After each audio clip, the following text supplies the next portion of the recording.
Es mācos ar latviešu valodu. Nu, Drīkst jūs aizkavēt uz vienu mirklīti? Kravcov kungs, tagad es drīkstētu uz frakcijas sēdi notiks. Varbūt pēc frakcijas sēdes. Varbūt ne.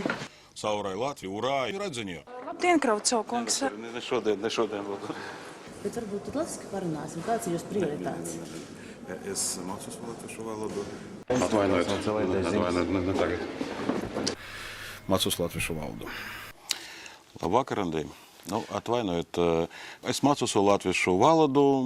Atvainojiet. Es zinu, atvainojiet, es mācos latviešu valodu. Atvainojiet, es mācos latviešu valodu. Es sapratu, atvainojiet, es mācos latviešu valodu. Jā, visu saprotu, atvainojiet. Atvainojiet, Andī. Runājiet valsts valodā. Atvainojiet, es mācos latviešu valodu, es sapratu, ko jūs...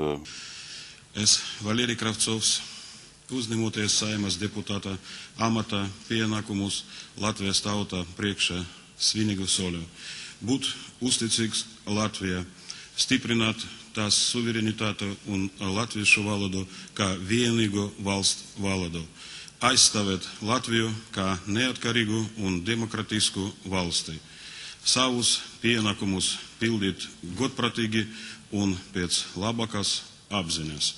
Es apņemos ievērot Latvijas satversmi un likumus.